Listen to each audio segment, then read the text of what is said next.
Andiamo avanti, cedo la parola al sindaco, l'ultimo ma non solo per ordine, il dottor Marcello Mezzasalma, sindaco di Fontaniva. Una cosa, allora i comuni non sono più 126, da qualche minuto anche il comune di San Pietro in Gu ha votato e approvato il DG 342, per cui i comuni sono 127. Grazie. Altro che grigi e pallidi qua. La vedranno, prego. Grazie. Mi spiace solo essere arrivato un po' in ritardo, vi chiedo scusa, ma purtroppo impegni di lavoro mi hanno tenuto impegnato a Fontaniva fino a quest'ora. Non ho ascoltato Luciano Gavin, che ringrazio dell'ospitalità, ma essendo quasi un fratello, insomma, so già cosa avrà detto, perché visto che ci hanno chiamato da subito i non allineati, abbiamo appunto l'onore e la possibilità di partecipare a tavoli che non sempre magari vengono visti bene da chi ama dirigere, gestire le situazioni e non lasciare spazio al dibattito. Quello che subito mi ha impressionato di questa serata, di questa opportunità, è proprio il fatto di essere partito da posizioni ben diverse da quelle di un'indipendenza, anzi ero forse più su posizioni nazionaliste, di amore per l'Italia, perché credevo in tutto questo, venivo da destra, figlio di esuli istriani, tra l'altro veneti istriani perché mamma è di quella zona, quindi un'altra storia mai raccontata, e mi ero avvicinato a un mondo politico proprio per fare politica per il gusto della politica, per dire alle persone: ma guardate che le foibe non sono quelle strane insenature carsiche che si formano nelle gole, diciamo, di questo monte del Carso, dove appunto permea l'acqua e si creano queste insenature. Erano purtroppo delle tombe di persone, prevalentemente italiani, ma veneti soprattutto, visto che quelle terre profumano di Repubblica Serenissima in ogni dove.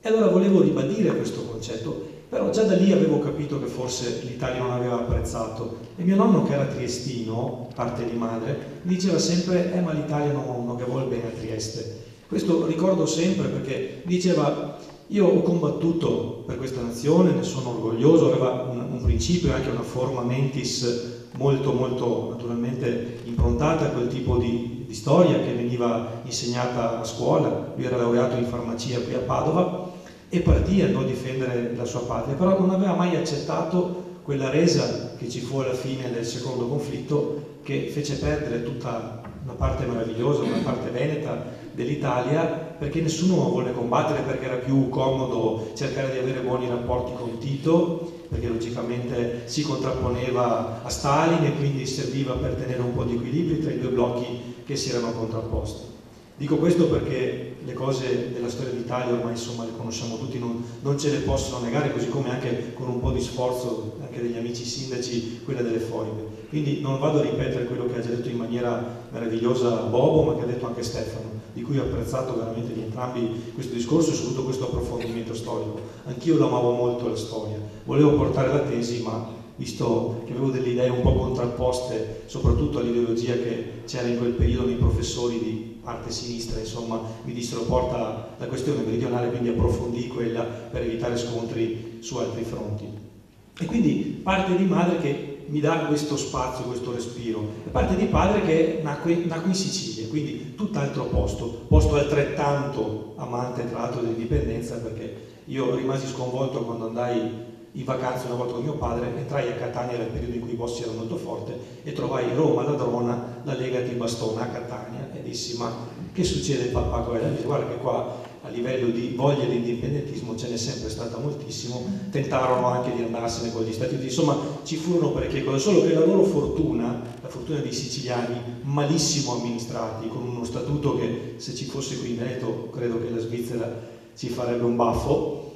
loro mal amministrati si sono ritrovati ad avere grande autonomia ma non saperla sfruttare, perché i politici, per tutte questioni anche storiche che non vado naturalmente a rispolverare, sono stati tenuti proprio per la fame, perché dove un popolo non riesce ad essere indipendente economicamente ma deve dipendere dall'amico dell'amico, dalla raccomandazione, dal piacerino, sappiamo che non è più libero, diventa schiavo, e quindi si sostituisce la sua libertà, la sua voglia di fare impresa, la sua voglia di poter contribuire al benessere, si sostituisce il servilismo, che poi non porta nulla di buono, e questo lo vediamo quotidianamente, perché con risorse immense c'è una situazione a dir poco vergognosa. Vergognosa soprattutto perché si crea assistenzialismo e quindi con l'assistenzialismo non si sviluppano le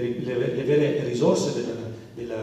dell'isola, quindi della regione o quindi della possibile nazione. E questo ha fatto un danno enorme a loro, ma ha fatto un danno enorme anche all'Italia intera. Ora, mio padre, che è sempre stato molto aperto e mi ha sempre fatto amare, diciamo, quella che era la storia, quella che è anche la differenza delle idee, mi dice: guarda Marcello, che l'unica speranza, me lo ribadiva anche mia madre perché è mancato lui nel 2006, per il Veneto è quella di rimanere per fatti suoi, perché qua lo spolpano tutti e voce in capitolo ce n'è poco. E questa è una cosa che mi è sempre rimasta, anche che io avevo anche delle questioni, dice: ma come, sei il primo leghista e sei nato in Sicilia al tempo? E lui mi diceva: guarda, non è questione di scelta di una singola forza, è questione di equità, e se bastonano una regione che ha l'opportunità tra l'altro di essere locomotiva, bastonano un po' tutto il paese, quindi non ha senso questo. E lui con forza a 18 anni volle venire a studiare all'Università di Padova perché lì non ci voleva rimanere. Mi diceva sempre: guarda, io adoro venire 15 giorni al mare, al 16° mi viene nervoso e non voglio essere le dipendenze di qualcuno, dover insinuarmi in questo mondo che purtroppo poi è stato trasportato un po' in tutta Italia. Voglio essere indipendente, voglio essere autore e fautore del mio successo, voglio poter vivere in una terra che mi dà le opportunità di essere apprezzato per quello che valgo. E questo il Veneto, mi dice, non è mai pago rispetto a qualsiasi altra terra, perché ti accoglie magari all'inizio con un po' di diffidenza, è normale, visto che qua poi sono passati un po' tutti e se ne sono anche approfittati, però quando ti conosce ti apprezza e se sei una persona per bene ti integra, e questo l'ha sempre fatto il popolo veneto con tutti gli stranieri. Dobbiamo dirlo e saremo degli ipocriti quando dicono il Veneto è razzista, dicono delle cose vergognose, perché io ho sempre visto grande solidarietà. Certo che però il Veneto giustamente si incazza perché dice: io sì ti accolgo, però rispetti quelle che sono le regole. Se tu le regole non le vuoi rispettare, me le vuoi imporre, è chiaro che a questo punto io ti rigetto. Solo che se ci fosse una nazione veneta, forse sarebbe più semplice applicare questo, perché all'interno del contesto italico, perlomeno per come è governato adesso, senza voler dare colpe a destra e a sinistra, perché credo che ormai hanno fatto tutti un purpurri che è difficile capire chi sia dalla parte del giusto e chi sia dalla parte del torto. E con Luciano questo l'abbiamo affrontato in tante occasioni. Noi siamo andati oltre perché abbiamo puntato esclusivamente alle persone, e credo che Indipendenza Veneta vada proprio oltre. Tra l'altro è trasversale, ed è questa la cosa bella, perché cerca di far sì che ci sia qualcosa di concreto. E allora dico, a un certo punto è difficile difendere i nostri cittadini, come ben dicevano Bobo, Stefano, ma sicuramente l'aveva detto anche Luciano, quando noi dobbiamo sorbirci i funerali di Stato per dei clandestini che stanno commettendo un reato. E allora qui è difficile accettare questo. Io vi ringrazio, non dico questo sapete per strappare un applauso, è che sono stanco di non poter nemmeno esprimermi, lo posso fare qui, ma guai se l'avessi scritto in Facebook, perché mi avrebbero inquisito, indagato. Se qualcuno osa dire qualcosa al ministro Kyenge, viene fucilato quasi. Cioè, perché dobbiamo accettare tutto questo? Io non lo capisco. Cioè, il sentimento delle persone,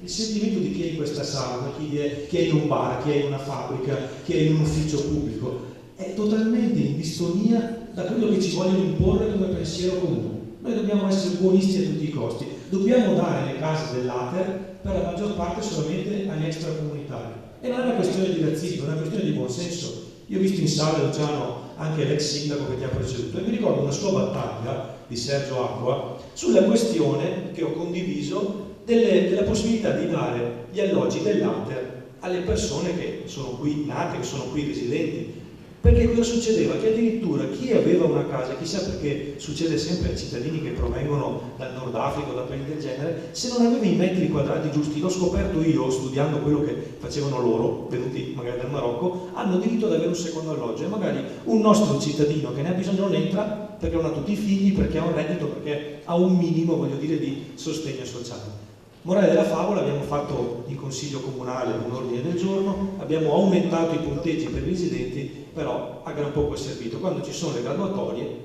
naturalmente di cittadini autoctoni ce ne sono gran pochi. Cosa fanno i sindaci allora? L'unica soluzione è non farne più, perché se dobbiamo creare dei quartieri casba, dobbiamo creare dei quartieri dove si va a trovare tutta una situazione di, naturalmente, delinquenza, di illegalità manifesta, a quel punto purtroppo non le facciamo più, ma penalizziamo anche chi delle nostre persone ne ha bisogno. E allora dico, per questo credo che l'Italia sia un paese in questo momento stanco, che ha bisogno di qualche innovazione, e questa proposta mi sembra seria, ma seria e anche molto democratica, perché alla fine si sta solamente chiedendo, ed è la cosa più bella, che si esprima il popolo. E cosa c'è di più bello che sia il popolo a decidere, che sia un popolo a determinarsi? Quindi credo che non sia questione destra, centro, sinistra, estrema destra, estrema sinistra, credo sia dovere di ogni politico di questa regione, di questo popolo, che rappresenta questo popolo, di dare la possibilità al popolo di esprimersi. Siccome il popolo è sovrano, e mi sembra che tutto ciò sia garantito anche dal diritto internazionale, io non vedo quale sia il problema di far sì che le persone si possano esprimere. Quindi auspico che anche il Presidente Zaia riesca, con l'appoggio anche, come dicevi tu, Bobo, giustamente, di chi insieme a lui governa, che riesca appunto a spogliarsi da questa veste e lasci la possibilità al popolo di esprimersi. Siccome appunto, ripeto, il popolo è sovrano, io credo che non bisogna avere paura del popolo, anzi questo potrebbe dare la possibilità, perché da sindaco devo pensare, ho l'obbligo di pensare ai miei cittadini, da padre ho l'obbligo di pensare anche a mio figlio, e siccome mio figlio è nato a Cittadella e credo e spero che possa rimanere in Veneto e non debba andare in Australia, perché da genitori veneti credo che si ami la possibilità di avere poi i propri figli vicino, di non doverli vedere come succedeva ai nostri progenitori che dovettero andare in Brasile con delle sofferenze immense, o in Australia o in Argentina, perché non fu di certo facile, non venivano, non andavano in Brasile, trovavano tutte le associazioni di estrema sinistra che li coccolavano e prendevano a calci in culo i brasiliani. No, loro venivano presi veramente a male, dovevano costruirsi tutto, però per puro caso, visto che ho visitato anche quei luoghi, ho avuto l'onore e la fortuna di incontrare i veneti nel mondo, sia in Brasile che in Argentina, chissà come mai, ma hanno fatto tutti fortuna e sono sempre tra i fari del popolo anche brasiliano, perché il Veneto dove è andato, devo dire la sincera verità, qualche altra regione un po' meno, perché la Sicilia si divideva in due, per esempio, per storia studiata, una parte faceva come i veneti, si impegnava e si portava avanti, l'altra andava a fare delinquenza. Ecco, di quelli non siamo orgogliosi e spero che appunto non si debbano ripetere questi esempi, ma di veneti ce ne sarà stato qualcuno che magari si è comportato male, però in genere ho sempre sentito esclusivamente parlarne bene. E vi voglio raccontare un aneddoto che è bellissimo perché ho tanto riso insieme a lui. Era Vilmar Furini, che appunto era un vice sindaco di un comune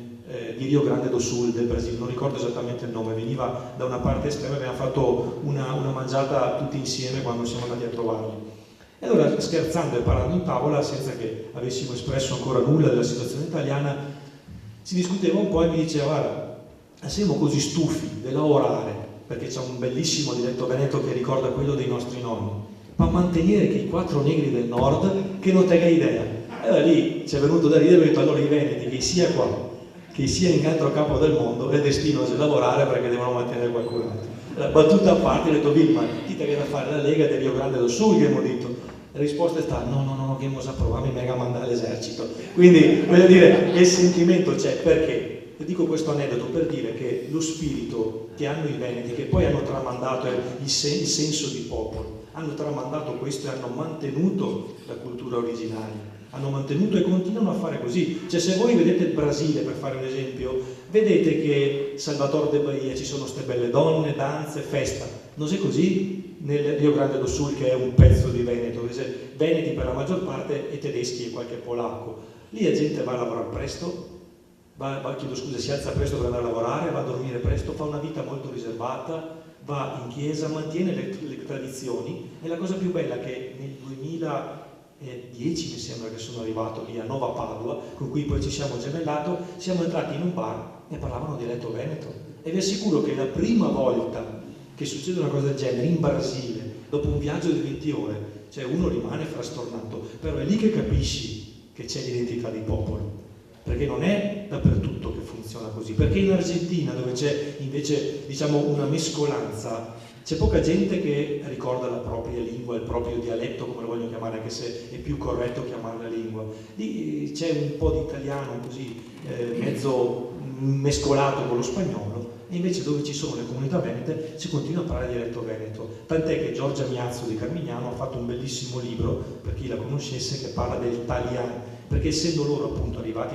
dall'Italia in generale, essendo per la maggior parte veneti mischiati con mantovani e con trentini, hanno creato questo idioma che, se però all'80% veneto, che è il famoso italiano, ancora si insegna nelle scuole e verrà riconosciuto del Brasile come lingua ufficiale del Brasile, proprio per preservare questo. Ora io non voglio dilungarmi e vi chiedo scusa se ho portato queste mie esperienze, ma dopo quello che avevano detto loro non mi sembrava il caso di ripercorrere la storia. Ho voluto parlarvi anche della mia storia per dirvi proprio che da un punto di vista che magari parte da un punto si può arrivare a capire quanto importante è per la propria gente, per il futuro della propria famiglia, anche perché a questo poi dobbiamo anche orientarci, nel dare la possibilità al Veneto di poter crescere e di non affondare. Io sono rimasto basito quando in un incontro fatto a Marostica, dove parlò Flavio Tosi, mi venne spiegato quello che era il fiscal compact dei prossimi 20 anni. E lì c'è inutile che ci prendiamo in giro, io non lo so, o interviene un qualcosa dall'alto, ma io in questo momento non riesco a immaginare come l'Italia possa non fallire, non andare in default, perché non ci sono i numeri per poter fare queste coperture, se ogni anno dobbiamo mettere a bilancio, diciamo, cifre che non sono insormontabili. Se, come dicevi tu, per trovare 1 miliardo di euro per questa benedetta o maledetta IMU non si riesce a farlo, come faremo a salvarci? Ecco che allora dico, sarebbe più interessante, dico come base minimale, riuscire ad avere anche uno statuto autonomo per il Veneto, perché è un interesse anche nazionale quello che la regione che traina non venga affossata ma possa essere un motore, perché continuando a fare così, continuando a caricare il Musso, se piega le sate il Musso muore. È questo che vorrei che capissero un po', ripeto, trasversalmente tutti. Dobbiamo dare respiro a chi può competere, perché se no andiamo tutti verso non tanto un'Europa dei popoli come dovrebbe essere, perché credo che sia superato ormai anche lo Stato unitario, lo Stato nazionale, ci vorrebbero le regioni, ci sono dei comparti molto più simili magari con popoli austriaci, sloveni, che magari con popoli che sono del sud Italia, con tutto rispetto, ma non per questioni di chi è migliore o chi è peggiore, ma per questione di conformazione storica, delle invasioni, di quello che ha provato il sud con i Borboni, cioè ci sono tante questioni, non si vuole dare la colpa, credo nessuno di noi in questa sala alla povera gente che cerca di fare il proprio meglio per sopravvivere. La colpa però è di una classe politica che veramente è stata vergognosa. Ecco, loro hanno una piccola colpa che però abbiamo in parte anche noi, che pian piano cerchiamo di risvegliarci, che è quella di impegnarci un po' di più quando andiamo a votare, cioè di spogliarci di quello che è il particolarismo personale, di quello che è magari il favore nell'immediato, per cercare di abbracciare un'idea di cui poi tutti possiamo beneficiare. Quindi vado a concludere perché voglio lasciare lo spazio all'avvocato Mosin, che sicuramente potrà darci una testimonianza molto importante per tutto il lavoro svolto, perché ho visto che anche quanto ho letto e che mi ha dato la possibilità di documentarmi mi ha molto fatto capire che non è che qui stiamo parlando di uno scherzo, di qualcosa fatto per folklore. Qui ci sono delle idee che mi sembrano molto serie, determinate con dei principi per quello che può accadere durante una prima fase, per quello che bisognerà fare in una seconda fase, quindi insomma le idee sono serie e devo dire che anche all'interno dei vari movimenti ci saranno sicuramente persone che non approveranno, perché poi quando si esce dal seminato in qualsiasi momento si cerca ma perché sei andato lì, cosa stai facendo? E io ho avuto la fortuna, senza far nomi perché non è corretto, di parlare con eurodeputati che mi hanno fatto presente come le proposte che sta facendo Indipendenza Veneta siano serie e meritino rispetto, e quindi meritino una cosa fondamentale, che è quella di far sì che il popolo possa esprimersi. Quindi io chiudo veramente con questo auspicio, porterò anch'io adesso all'attenzione del gruppo di maggioranza, e vi chiedo scusa se sono un po' in ritardo, ma per riuscire a far quadrare i bilanci, credetemi, sono lacrime e sangue, come lacrime e sangue anche ascoltare le persone in difficoltà. E quindi questa cosa l'abbiamo, tra virgolette, un po' tralasciata per occuparsi dell'ordinario, però mi rendo conto, vedendo anche la sala gremita, rendo conto dell'interesse che c'è, che è importante affrontare questo e magari diventare in 180, 190, 200, di arrivare a tutti i 400 che permettano al popolo di potersi esprimere. Io ringrazio tutti voi e vi auguro buona serata.